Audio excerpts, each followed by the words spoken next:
মাদ্রাসায় বিনামূল্যে লবণ বিতরণে চামড়ার বাজার ব্যবস্থায় সুষম কাঠামো তৈরি হয়েছে। বাংলাদেশের ইতিহাসে এই প্রথম এমন পদক্ষেপ নিয়েছে অন্তর্বর্তীকালীন সরকার। এর সুফল আগামী বছর থেকে পাওয়া যাবে বলে মন্তব্য করেছেন বাণিজ্য উপদেষ্টা শেখ বশির উদ্দিন। 10 জুন মঙ্গলবার বিকালে বগুড়া শহরের কলোনি জামিল মাদ্রাসায় কোরবানির পশুর চামড়ার অস্থায়ী সংরক্ষণাগার পরিদর্শন শেষে তিনি এসব কথা বলেন। সরকার বাংলাদেশের ইতিহাসে প্রথম এবার 7.5 লক্ষ মণ লবণ বিনামূল্যে বিভিন্ন মসজিদ, বিভিন্ন মাদ্রাসা, এতিমখানাতে বিতরণ করেছে। তিনি আরো বলেন, চামড়ার দাম কম পাচ্ছে বিষয়টি সঠিক নয়। সরকার লবণযুক্ত চামড়ার দাম নির্ধারণ করে দিয়েছেন। সেক্ষেত্রে লবণযুক্ত চামড়ার দাম নির্ধারিত মূল্যের চেয়ে বেশি পাবেন। প্রধান উপদেষ্টার নির্দেশনায় চামড়ার বাজার স্থিতি নিশ্চিতে দেশে প্রথমবার 7.5 লাখ মণ লবণ বিনামূল্যে মসজিদ, মাদ্রাসা ও এতিমখানায় বিতরণ করা হয়েছে।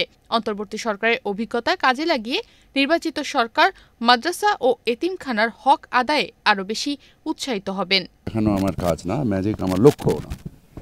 বাস্তবতাকে আমাদেরকে মেনে নিতে হবে। আপনারা জানেন যে গত বছর 5ই আগস্টের পরে আমাদের দেশে অনাকাঙ্ক্ষিতভাবে 6টা বন্যা হয়। এই বন্যায় আমাদের ব্যাপক ফসলের ঘাটতি ঘটে। এই ফসলের ঘাটতিটা আমাদের বোরো ওঠার আগ পর্যন্ত আমাদের দেশবাসী সকলকে টেনে নিয়ে যেতে হয়।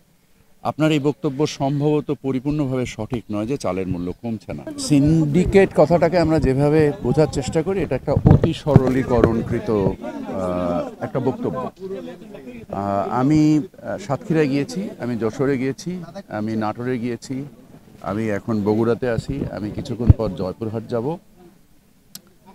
চামড়ার দাম কম পাচ্ছে, আপনার এই বক্তব্যটা সঠিক নয়। চামড়া সরকার যে মূল্য নির্ধারণ করেছে সেটা হচ্ছে লবণযুক্ত চামড়া। এখানে যে মাদ্রাসার প্রিন্সিপাল সাহেব বা শিক্ষকরা যারা আছেন, ওনারা নিজেরাই কনফার্ম করছে, আপনারা ওনাকে জিজ্ঞেস করতে পারেন যে সরকার নির্ধারিত মূল্য থেকেও ওনারা বেশি মূল্য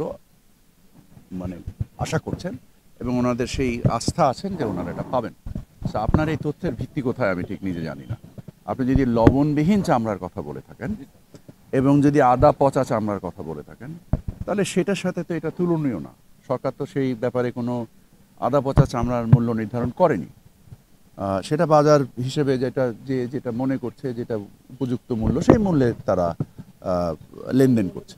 এই বিষয়ে তো আমাদের সরকারের কোনো বক্তব্য নেই। রমজানের পরবর্তীতে প্রধান উপদেষ্টা আমাকে নির্দেশনা দান করেন যে আমরা যেন চামড়ার বাজারের একটা স্থিতি নিশ্চিত করি এবং এটাকে উপযোগী করার লক্ষ্যে সরকার বাংলাদেশের ইতিহাসে প্রথম এবার 7.5 লক্ষ মণ লবণ বিনামূল্যে বিভিন্ন মসজিদ, বিভিন্ন মাদ্রাসা, এতিমখানাতে বিতরণ করেছে এবং এটাকে উপযোগী করার জন্য বাণিজ্য মন্ত্রণালয় তার রপ্তানির উপরে যে নিষেধাজ্ঞা সেটাকে 3 মাসের জন্য একটা সাময়িক উত্তোলন করেছে।